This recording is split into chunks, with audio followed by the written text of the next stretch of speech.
Hello, and welcome to The Nations of the World, Part 1, Germany, the Federal Republic of Germany. So, future installments might be slightly different. This is just the first one, and I'll just try and, getting the series started. Let's dive right in to their history. Now, German history is long and complicated. This mostly deals with kind of more modern German history, mostly since their unification. But it's important to talk a little about their origins.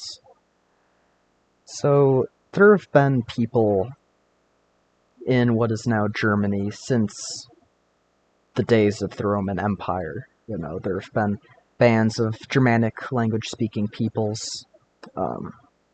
Think of, some of the so-called barbarians that sacked Rome came from Germany. Germany, of course, is one of the regions that Rome was never able to conquer. Stopped at the Rhine, I believe. Anyway, they gradually, as they formed into nations, instead of consolidating into more centralized states, as many of their neighbors did, they formed a kind of very loosely bound confederation known as the Holy Roman Empire. As you can see, we have a map of what they looked like in 1618, and it's just complete border gore. There was fighting in between people. It was just a mess.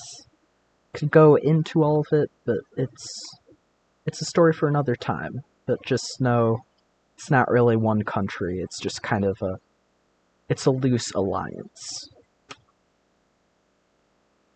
There were a few unsuccessful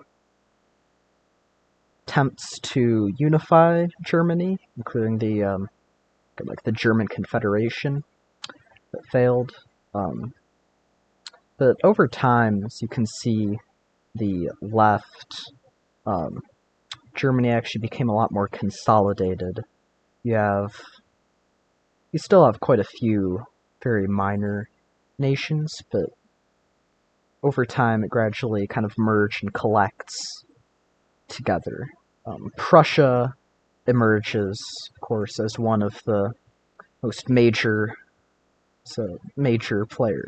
power in Europe, basically taking over most of northern Germany.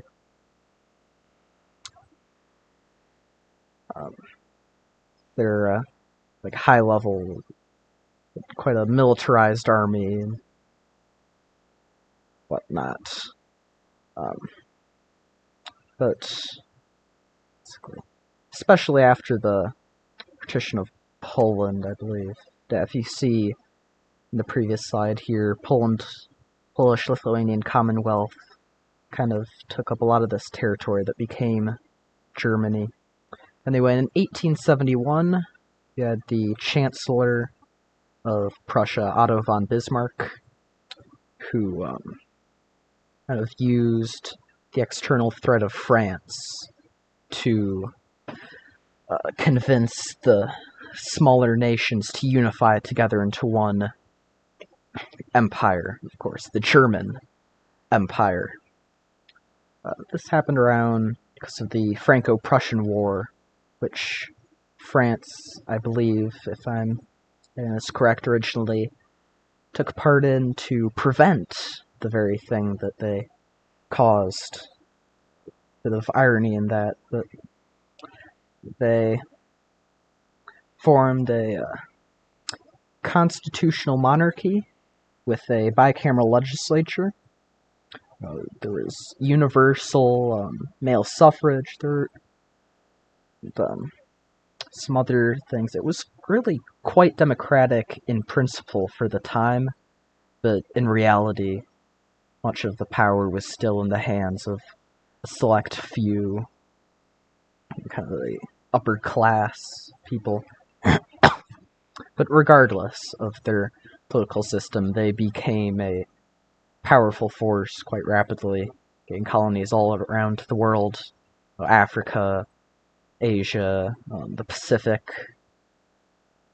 While a lot of it wasn't as long-lasted as, say, the British or French Empire, or certainly not as widespread, it still had some significant colonial exploits. Which leads us into World War I. Now, World War I is a lot more than just the assassination of Franz Ferdinand. That might have been the spark, but the common consensus, I believe, is that it would have taken place eventually either way. Rising militarism, nationalism, a huge spider web, basically, of alliances between all the countries, dragging them in, and of course a new technology that led to it being a war that would truly change the world. Essentially, if you want to know more direct causes, of course, Franz Ferdinand gets assassinated by a Serbian terrorist group. Austria-Hungary declares war on Serbia. Russia declares war on Austria-Hungary. Germany declares war on both of them. France declares war on all of them. It just keeps on spiraling from there. It just becomes a mess. Switzerland stayed out of it, though, of course.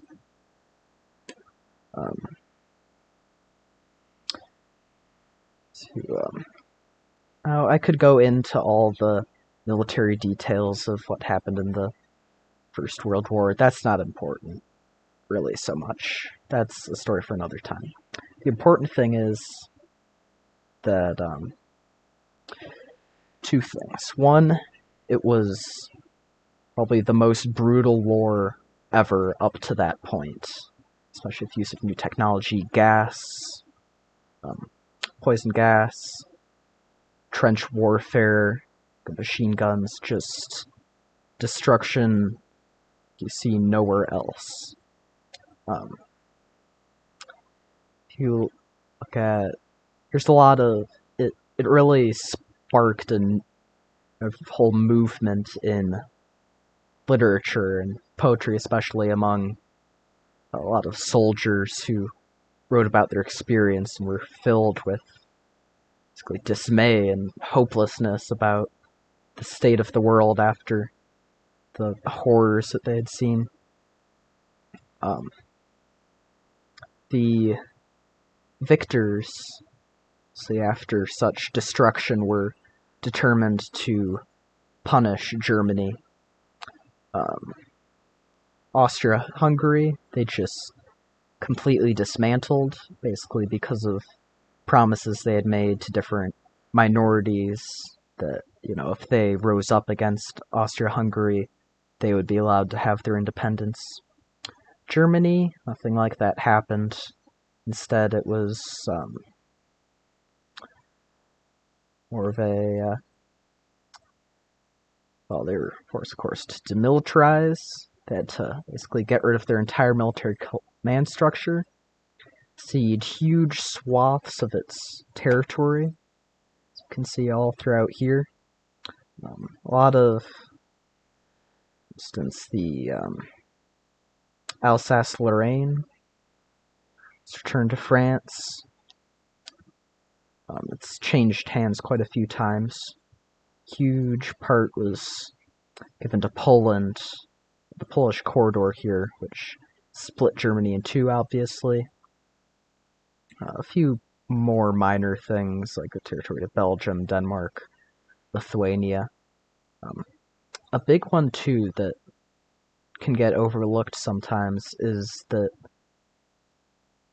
foreign powers, besides the whole Rhineland being demilitarized,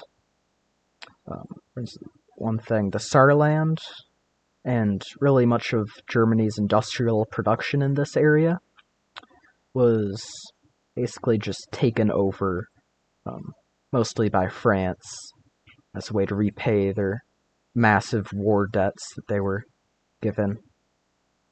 Other part too is they were forced in the treaty to accept all blame for the war,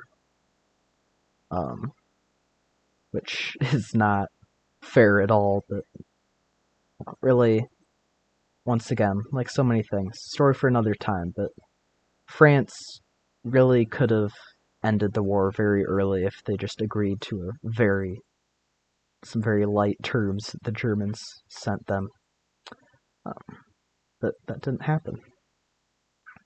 In fact, the quote here, the interim Chancellor, Philip Scheidemann, so shocked that he actually resigned rather than face signing the treaty.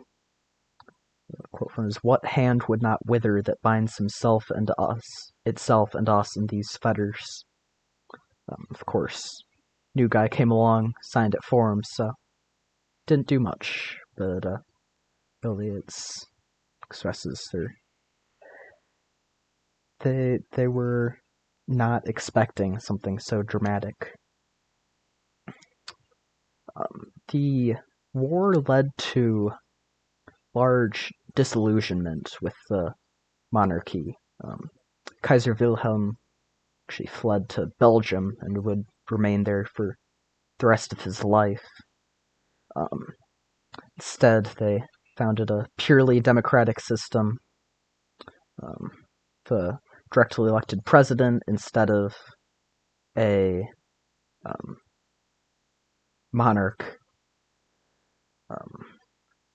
who was kind of a balancing force. Their job was to keep the radicals on either side in check, basically. The Chancellor gets appointed by the President with the approval of the Reichstag, the lower house. As you can see here, proportional representation with universal suffrage.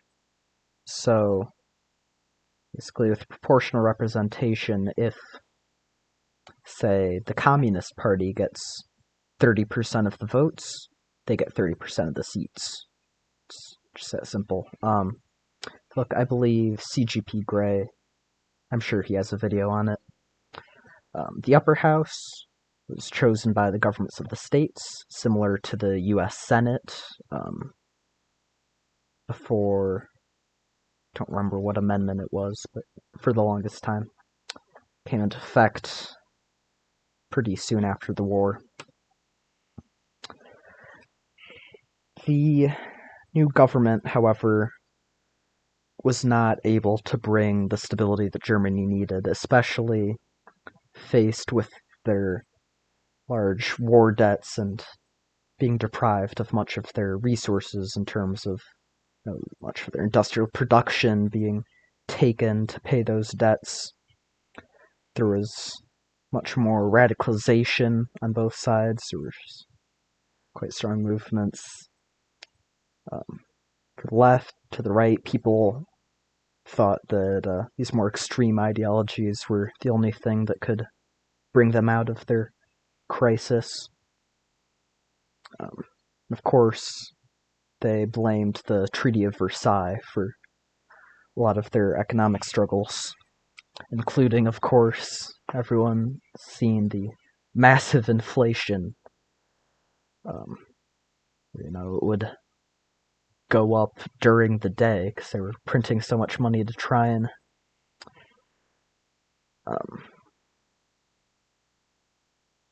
believe the strategy was to devalue the debt. So when you're a country, it's kind of a dangerous strategy, but if you cause inflation, then your debt is not... Basically, you can print money to pay off your debt, but you're also making all your money worth less. It's quite an extreme trade-off. It's not a very good situation, but it got to the point where it takes 4.2 trillion German marks to equal $1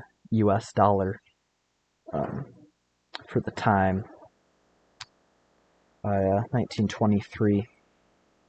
Of course, I was talking about the rise of more extreme ideologies. See that with, of course, the successful ones, the Nazi Party.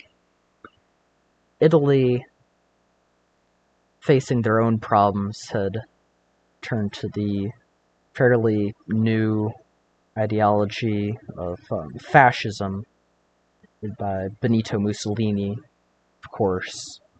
And we all know what happened, is that people in Germany looked at that and they thought, hey, that sounds fun. They wanted to return Germany to greatness, make Germany great again, you could say. Really,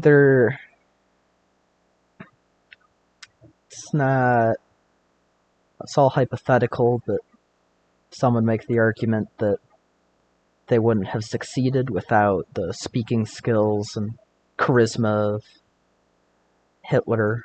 But regardless, fact is, the Nazi Party rapidly rose to power, going from just a tiny fraction of the seats in 1928 to by late 1933, just the entire thing. It's all Nazis, because the people just love them so much. Propaganda, violence, fear-mongering, scapegoating, all the classic tools of authoritarianism. They're able to silence all dissent, especially in Operation Hummingbird, also known as the Night of the Long Knives, where they basically just killed everyone who was at all against the new regime. Especially, the longest time, there was some speculation that President Hindenburg could stop Hitler from fully establishing his dictatorship. There were some moves by some to have him declare martial law. The Wehrmacht, the army, was still loyal to him instead of Hitler, but all the efforts were too little, too late. He died, and Hitler took the office of president as well as chancellor. It's really a fascinating time period just to learn about. I would strongly recommend, for anyone who wants to learn more, the book In the Garden of Beasts. Maybe I'll leave a link in the description if I remember. It talks about a lot of gives you a perspective on how people saw the new Nazi Germany before they started taking over the world. But anyway, as we all know, led to World War II. Of course, different people have different opinions on when World War II actually started. But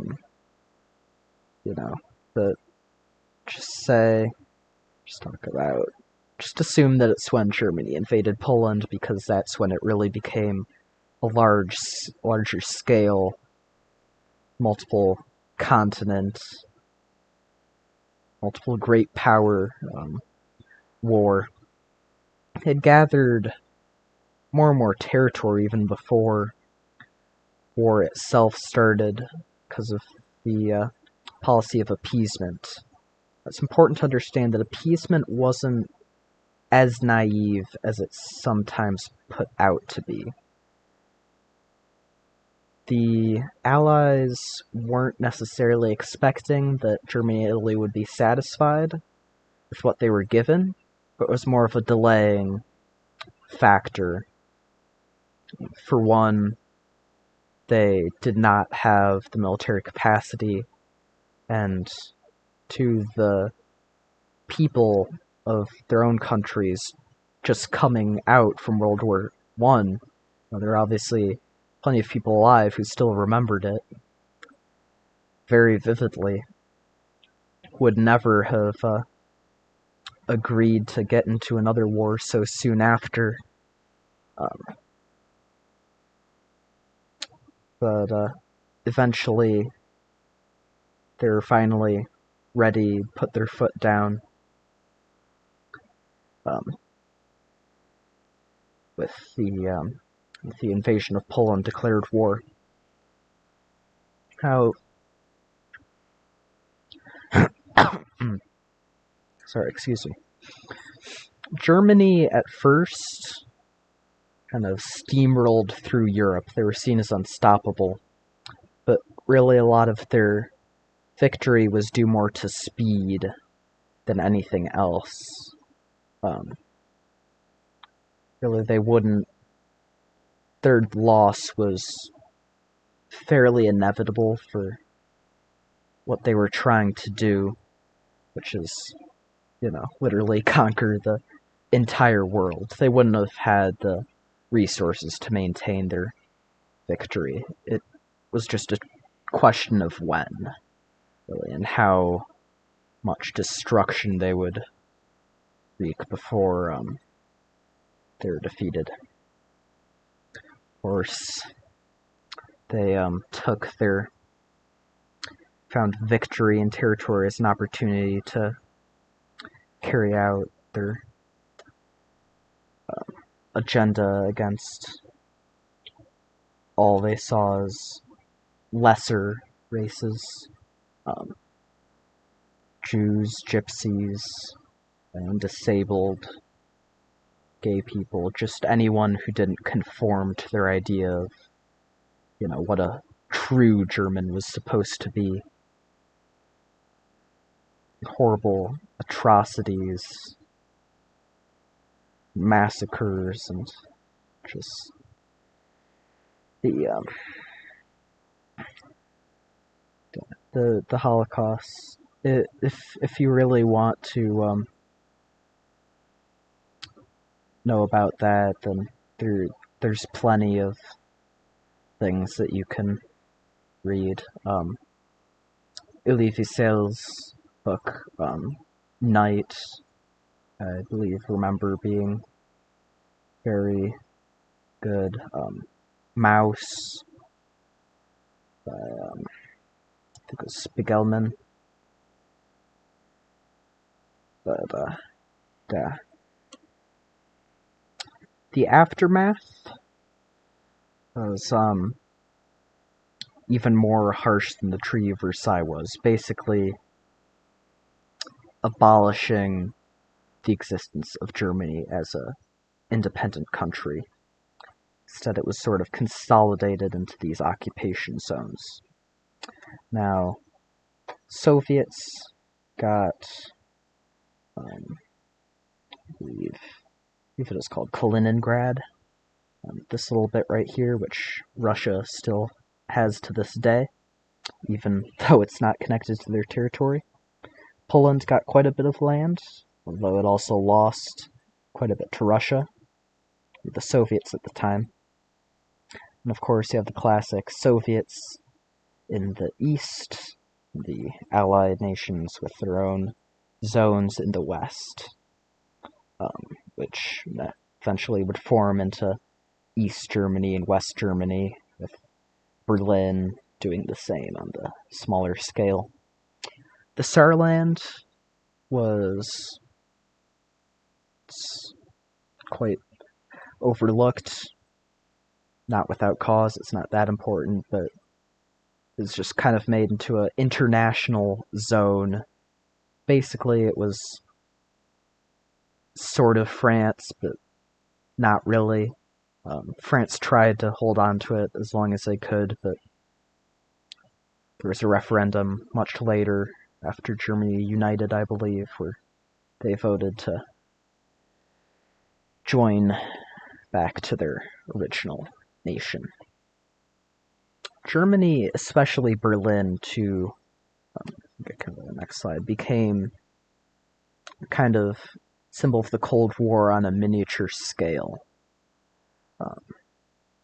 with especially in Berlin, where you could really see the stark contrast of the two sides, the two models of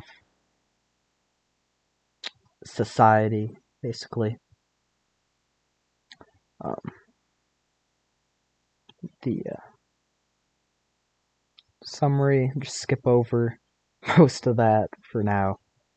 It's its own video, but Berlin Wall falls, Soviet rule loosens under Mikhail Gorbachev, and Western and Eastern Germany finally were able to reunite in 1990, so really fairly recently in terms of the grand scheme of history. In terms of modern day, they've of course joined NATO, the EU, so forth, become really a major, really central power in Europe, especially under the leadership of Angela Merkel, who led for 16 years under a coalition government between Germany's two main political parties. It was called the Grand Coalition. But Germany was really kind of a guiding force in Europe, a very central member of the European Union, which, after Angela Merkel finally choosing not to run again fairly recently, it's still yet to be seen how Germany will adjust to, the first kind of new government for some people in Germany's entire lives. Some of their major issues include immigration, especially refugees. They've taken in a lot of refugees from Syria, especially, and now with the war in Ukraine, it's kind of exerting a lot of pressure on them. Energy sources, trying to transition to clean energy, but they're also have been shutting down their nuclear power plants, which we'll talk more about later. Of course, there's the Nord Stream pipeline to Russia, but with all the sanctions and Russia cutting off their gas supplies, Germany's been having to tone back find new ways to get power, and of course issues of Russia and general militarization. For instance, Olaf Scholz, I believe, a while ago announced that Germany was he's kind of making moves to start rebuilding Germany's military in the face of what appears to be a growing Russian threat. Anyway, after Merkel stepped down, Olaf Scholz, new Chancellor, took power in a coalition of the Social Democratic Party, the Greens, and the FDP, which is sort of a kind of libertarian-ish party. It's, I believe, the closest equivalent to a U.S. I could make. Correct me if I'm wrong. That's how I understand it. So your government system is highly federal. It's actually the same constitution that governed West Germany. I assume, of course, amended to account for suddenly getting half your country back. But your federal republic with, like I said, high levels of local autonomy. So you have all these different states, and also the three biggest cities. Not necessarily three biggest, I don't think, but three of the most important. Berlin, Hamburg, and Bremen being kind of their own states. Which is basically like if New York LA and, don't remember if it's LA or San Francisco. I think it's LA. And Chicago were all their own states. Yes, they have a bicameral. It says parliamentary. They're really more of a, they're pretty much parliamentary, tend a bit towards semi-presidential, but for all intents and purposes, they are parliamentary. The lower house is the Bundestag, which has 736 members. If you look at the U.S., we have, a much larger population, but our lower house has, just above half of that. Maybe a consideration that maybe we should move away from just 435 representatives. They serve 4-year terms, use a mixed member proportional system. So half are based on plurality vote, within their district.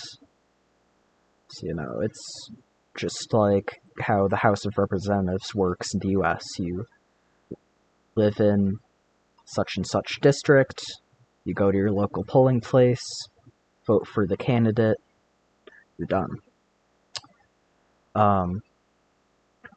That's half of the members, but the other half are selected through proportional representation, where you just vote for the party instead of an individual candidate, and then they're apportioned out, like such.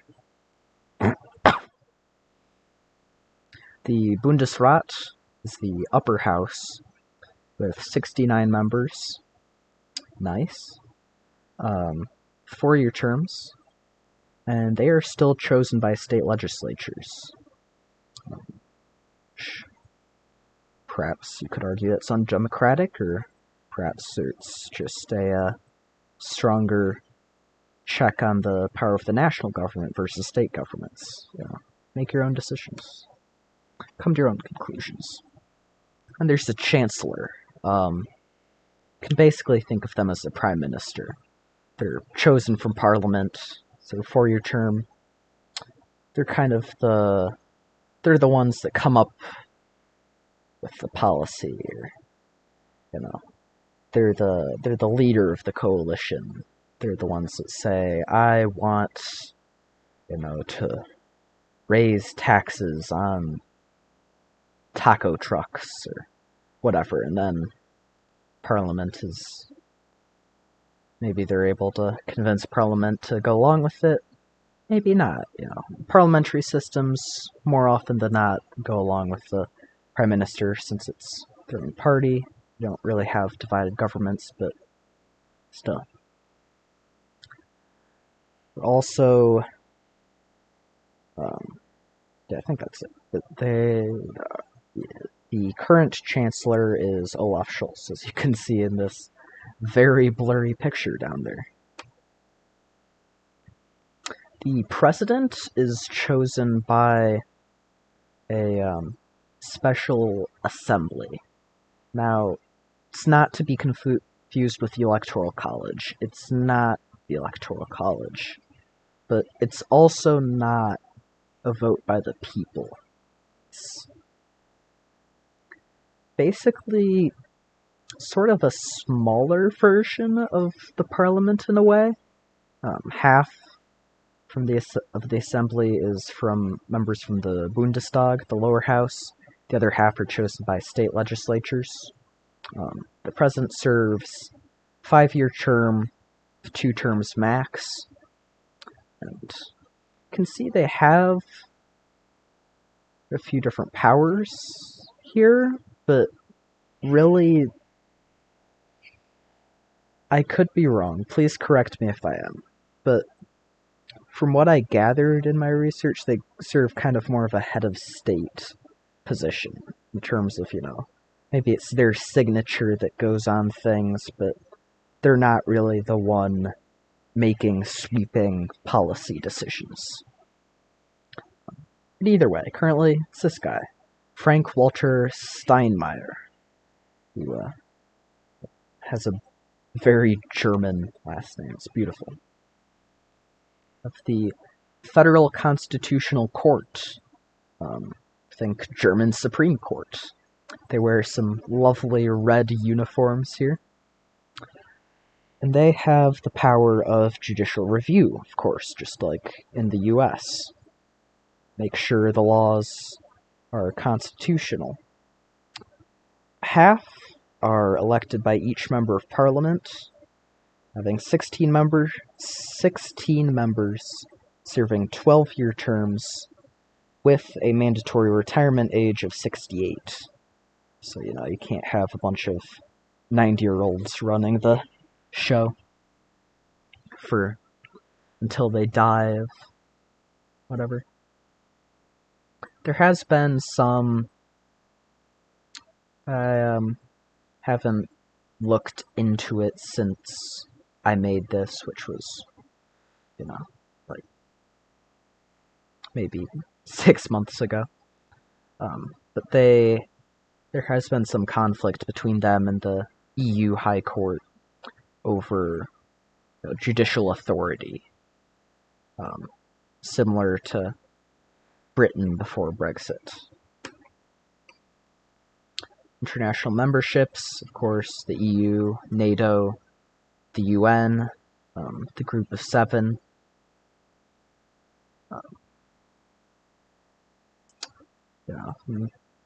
Part of others, but really those are the main ones, especially the EU. They don't have any kind of mandatory voting, but they have a much higher turnout than we do in the US. 76% in the last parliamentary election, which the US, I think it's pretty rare that we break 50 even, which is pretty sad. In terms of national symbols, of course, the flag. It's very distinctive, but not very symbolic. Just has some sort of historical relevance in terms of it was those were colors used by groups trying to gain independence during the occupation of many German states during the Napoleonic Wars. Which, story for another time. Moving on. German anthem. It's... Pause the video and you can read all this if you want. It's not that important. What is important is the economy. They are the 4th largest economy in the world, based on GDP, with a gross domestic product of 4.5 trillion, 54,000 per capita basis, 2.7% growth, 3.1% inflation, back then it was at least. Unemployment, 4.3%, so it's fairly low. They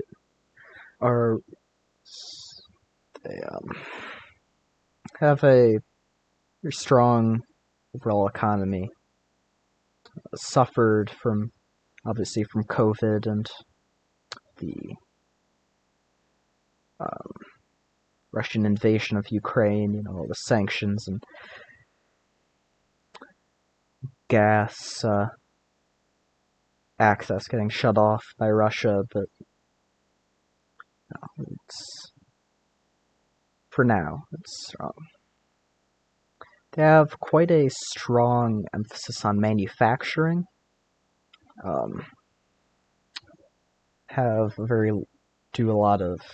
They export a lot of their stuff to other countries, making up 8% of the total world's exports, which I believe puts them 3rd. Which is quite impressive. There's a strong emphasis on, big on innovation, try and do things classic German way, more efficiently. They have a system of vocational training. Basically, can get put into different career pathways in terms of your schooling, which kind of helps to have a very well-educated, specialized workforce, in addition to strong infrastructure, high economic freedom, which is quite good if you're trying to start a business there. And they, of course, being part of the Eurozone, use the euro as their currency, which is a lovely currency. As you can see, we have some very happy workers because they live in a social market system. A balance, sort of. Germany is capitalist, they're not socialist, but they have measures to preserve fair competition, protections for labor unions, anti-monopoly laws, a social safety net, free college and healthcare. All the things that we in the US call socialist, but really is nowhere near to what real socialism is. But I mean, look at these people. They're so happy. Don't you want to be happy like these people? Of course you do. Let's talk about the Energiewende, or the energy turnaround.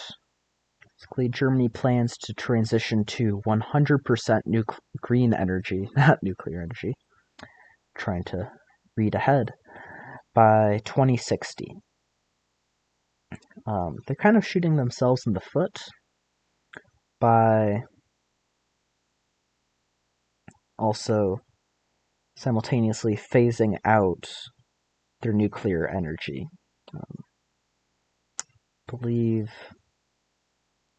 Don't know if they've shut down their last one, but if they haven't already, they're close.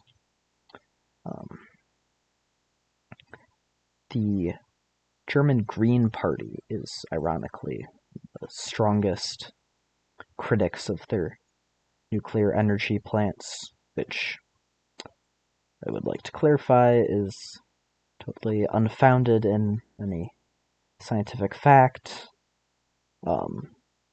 Nuclear energy is really one of the safest, not safest necessarily. Well, it's fairly safe, really. It's basically the best that we have at the moment, in terms of clean energy production, until we can figure out fusion. Anyway, they have the Nord Stream pipeline from Russia. They were working on expansion until they stopped that, and now the first one got shut down too. But instead they want to transition to solar, wind, and hydroelectric power. As you can see in the graph, sorry, except all my words, there is a very strong emphasis on wind power. It's making up probably half the thing there. Their plan, anyway. So far, they've been fairly successful in principle. They've decreased greenhouse emissions 27% since 1990. But I did see a source saying that they didn't really decrease overall emissions. It's just because they started importing certain products from other countries. Basically, the emissions are still there. They're just being produced somewhere else. It looks good, but it's not to be seen yet. Now for a topic that will not make anyone on YouTube mad: religion. Germany is predominantly Christian, fairly evenly divided between Catholics and Protestants. Catholics more in the southern areas of Germany getting more and more Protestant as you go north. Can basically think of the closer to the Pope you get in Germany, the more Catholics you find. Islam is the largest minority religion, which is not saying much. They make up 4.4%. You also have, of course, all the other big ones: Judaism, Buddhism, Hinduism, Sikhism, some Yazidi, which, don't quote me on this, but I think it's a variety of Judaism. I'll have to look that up. If I'm wrong, I will make a note of it in the description. Protestant Reformation, of course, began in Germany with Martin Luther took issue with some of the practices of the church, which he believed to contradict the Bible. He had the church at that time really ignore a lot of what I wrote. I wrote it when I was much less informed about this topic, but the church at that time, the predominant belief had a strong emphasis on church tradition being, religious truth, religious fact, I should say. Martin Luther, there had been people who came before him who kind of went against that idea, but Martin Luther was the first to be more successful. Really an important thing to remember is that he never really intended to start a widespread movement. He never wanted to split off the church. When he nailed his 95 Theses to the door, they were written in Latin. It wasn't a declaration for the world. It was a proposal for a scholarly debate, which no one showed up to, and, if some things had gone differently, nothing ever would have happened with that. It just would have fizzled out there. But it just kind of led into this cascading chain of events that eventually led to his belief becoming much more widespread. As they began to form a larger movement,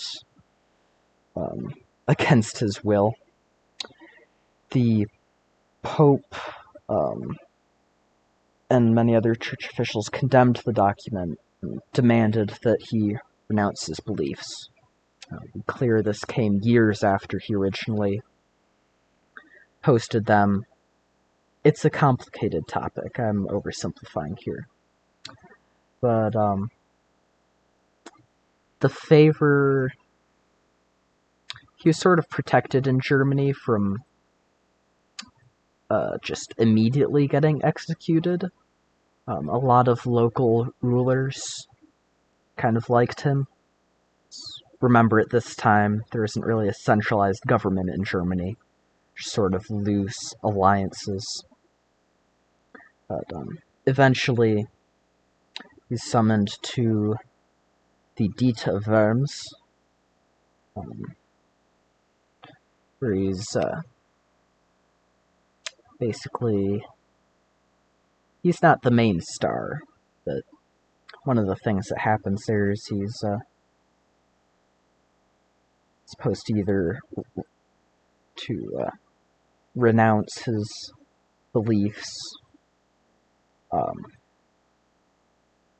which, well, like so much. There's a lot more I could go into, but takeaway, he refuses to recant, and the Emperor bans all of his teachings and makes him a wanted man, basically puts out an open warrant for his arrest.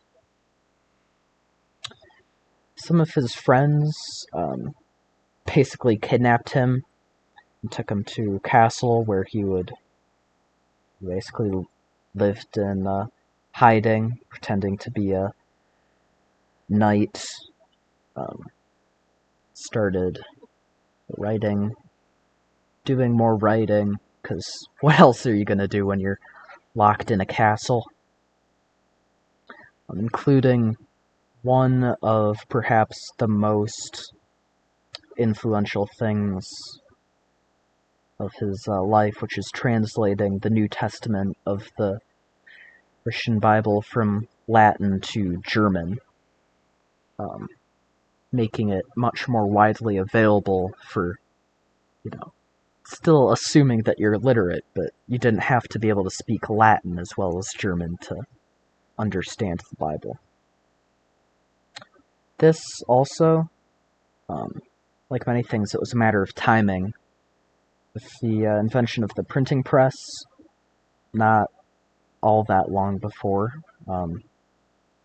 maybe mid-1400s, allowed it to become, it allowed it to go 1500s viral, you could say.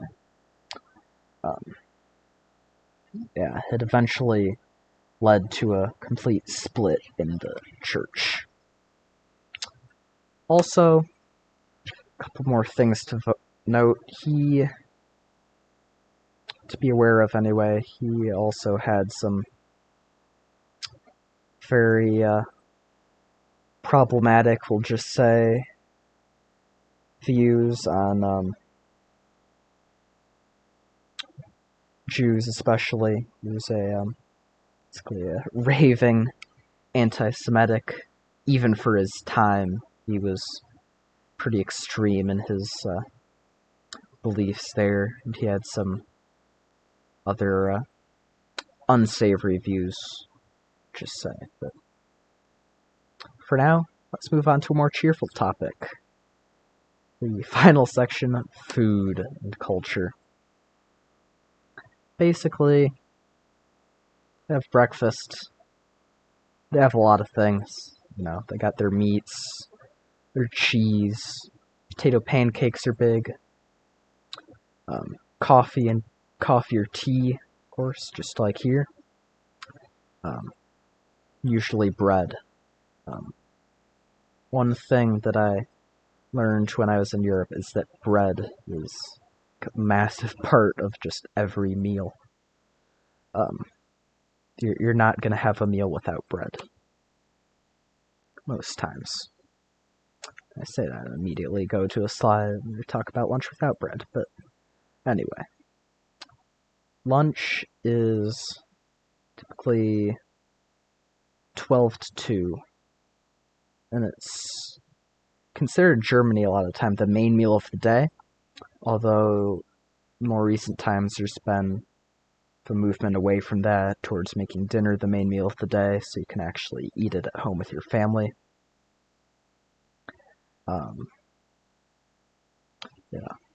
For working people, a lot of the time we eat more quick on-the-go things, like currywurst, which is fried sausage cut into chunks with curry ketchup, and schnitzel, which is just fried meat. But they're big because you can just grab them, eat them quickly, go about your day. Dinner is more of a small kind of buffet thing, 7 to 8. You've got your bread, of course, meats, cheese, so forth. Like I said, a lot of swapping.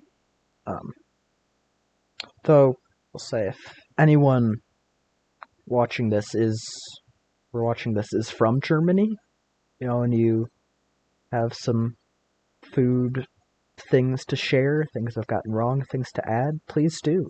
Very interested to hear all about it. beverages, of course.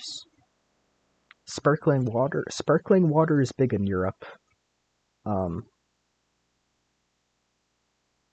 Very big.